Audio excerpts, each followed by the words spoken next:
This is a delightful little ditty called Autopsy. You made the opening incision with almost clinical precision. Took the heart out, found it wanting. Took the top of the head, removed the mind. What exactly was it you expected to find?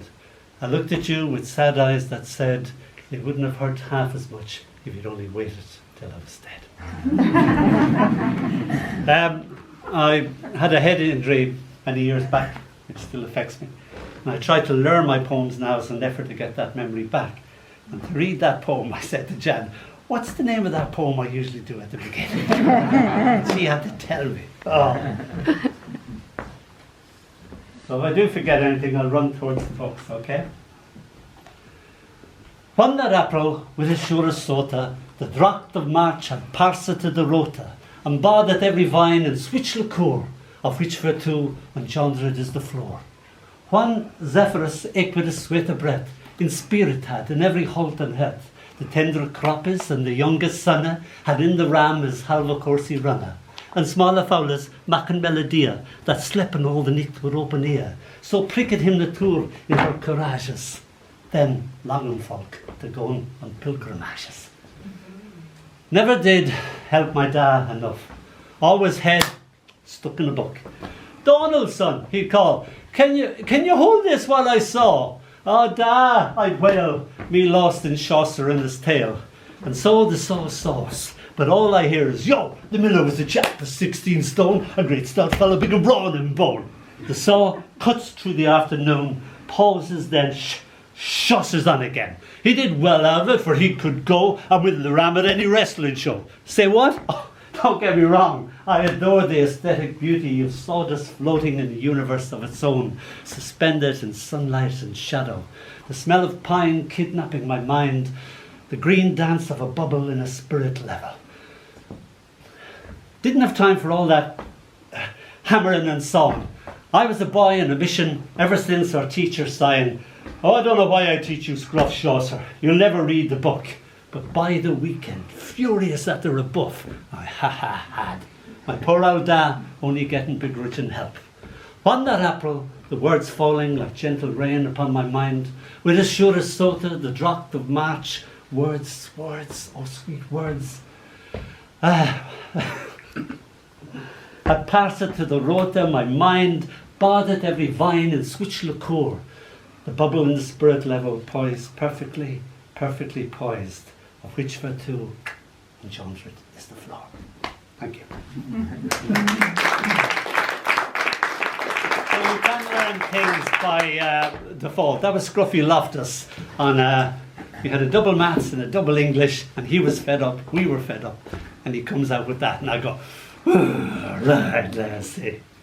Now, I've written my set list down here, because the last time I wrote it on the palm of my hand, and it was disintegrated by sweat. So, this is called Snowfalls. She wakes to a morning with no reason for living, cries in the mirror to be forgiven, puts on her makeup, takes off her clothes, sits there and bleeds until she can't feel, the blood in her veins runs cold. The razor blade bleeds. The cat cries to be fed, the batteries in her Walkman go dead, the Rachmaninoff stops.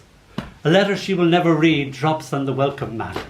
Somewhere a mobile rings and stops. A member of a minor political party looking for her vote rings the doorbell twice, slips on the ice and ruins his coat, curses. A man laughs at another man's joke. It's a big laugh, he's a big bloke. Laughter invades the square. There's a chill in the air. Her best friend calls for her to go on a blind date. She does not hear. Snow, snow, snow falls.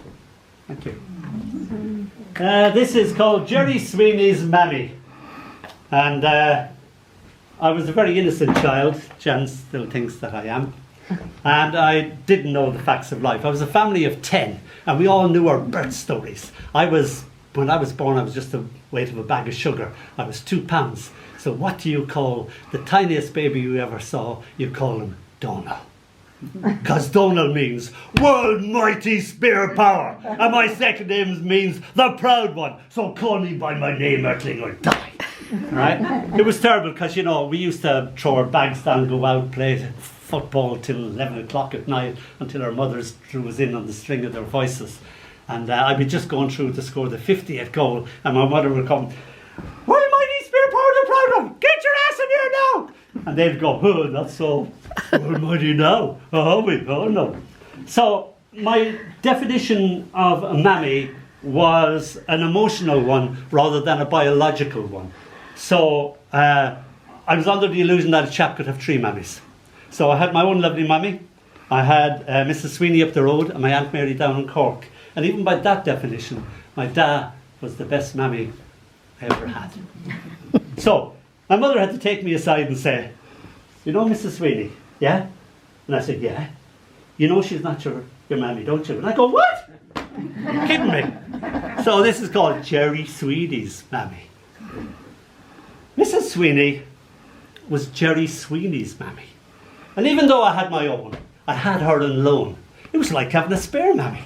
And even when she was mad with us, she just couldn't be mad with us. "Go on," she'd grin, "go on. You'd wear the heart out of a stone.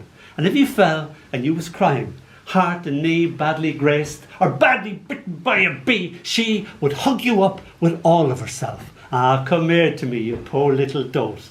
Fill you up with so much love, it would last for years, for years." Jerry Sweeney was my best friend ever, way back in the way back then. Still is, nothing's changed, except those young fellas have become old fellas who still think they're young fellas. And every time I see him, I could almost cry. I can still see his mammy smiling out of his eyes. Now, when I was doing Jerry Sweeney's mammy, it was my 60th, coming up to my 60th birthday. And this was going to be a happy book of all the Donalds from 0 to 60, all the various people I had been. And then death crossed my path and became a book of loss and regret and grief and everything. But the last poem in the book is actually called Now We Is 60.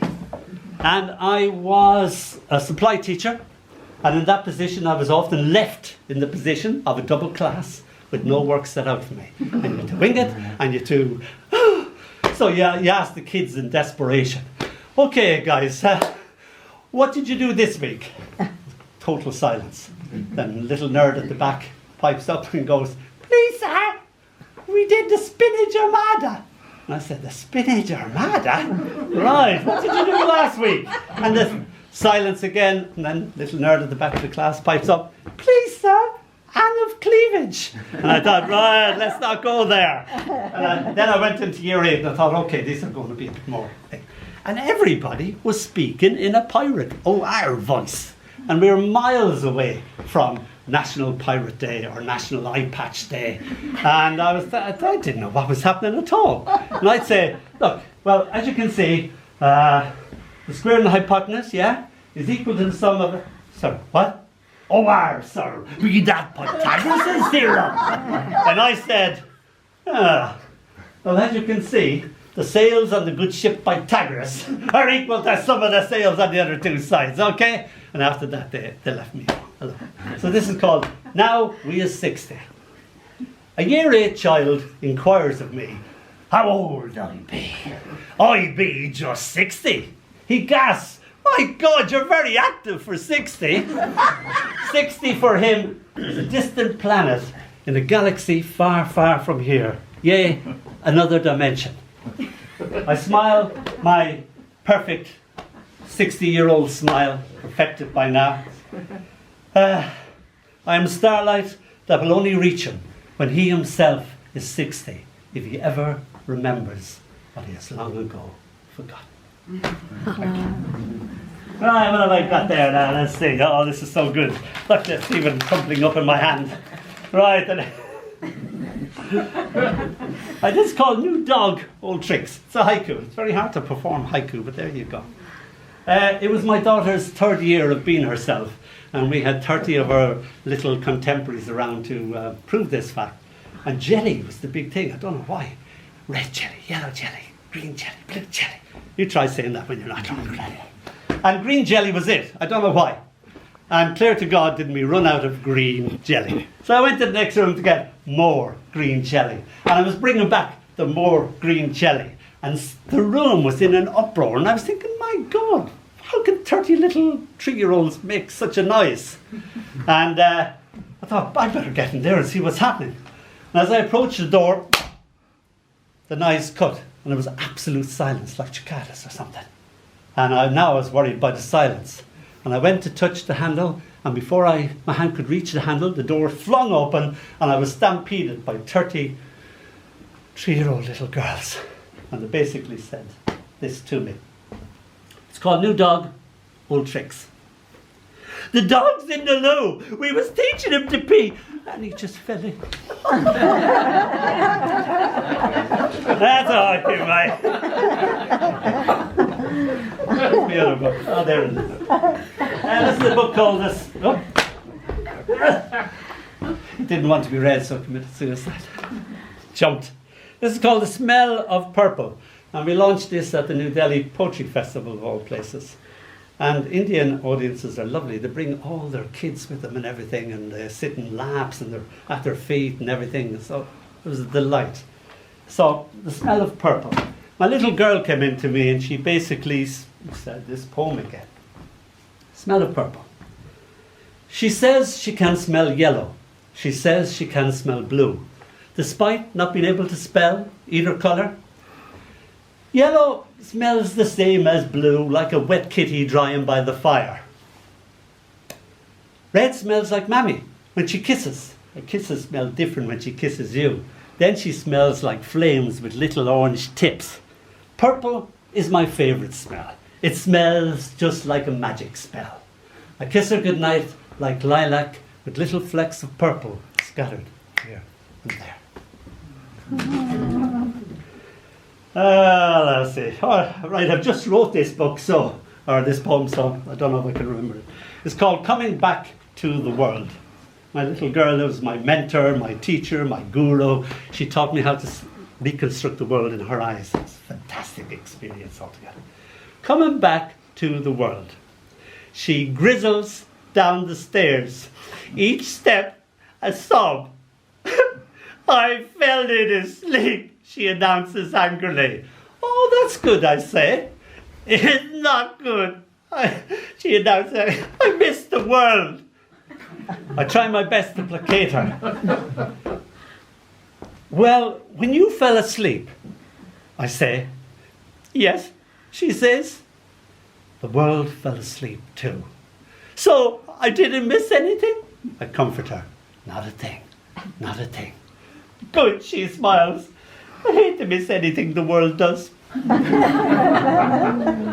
Right, this is called Os Gaeilge, and I don't usually read this poem, but I was in the graveyard by the cathedral and I came across this tombstone, so put me in mind.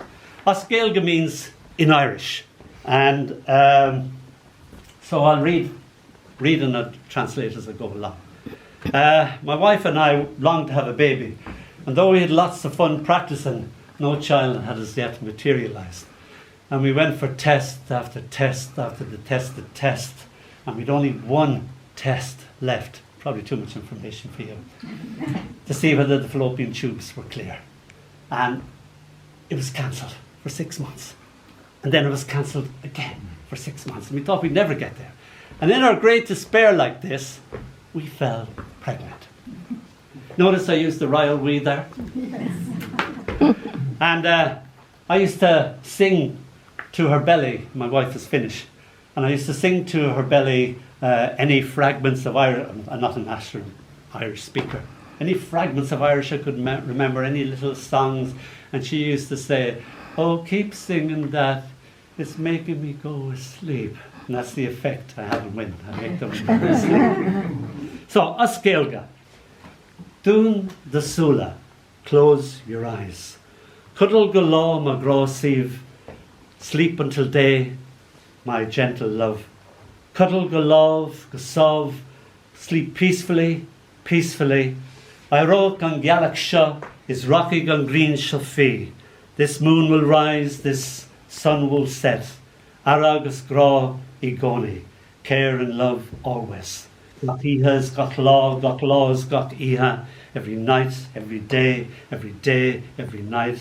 My plúrin, my storin, my moorin, my little flower, my little treasure, my little darling, ach and ish, but now, cuddle go sov, sleep peacefully, gently, go fáinne on lay, till the break of day, the misha or the tave, with me by your side. Losing our baby late at night, holding this little thing that only attempted to be human.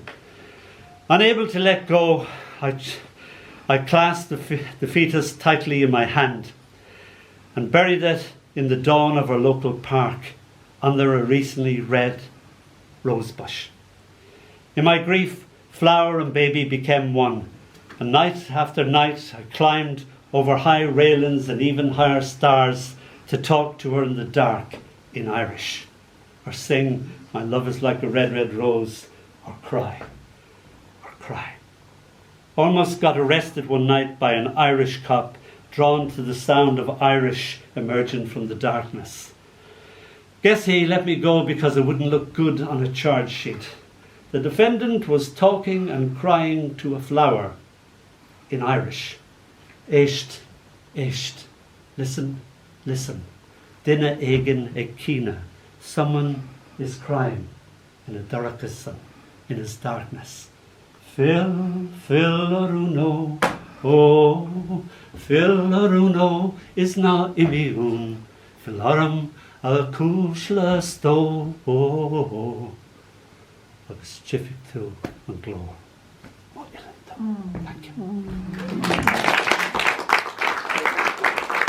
Thank you.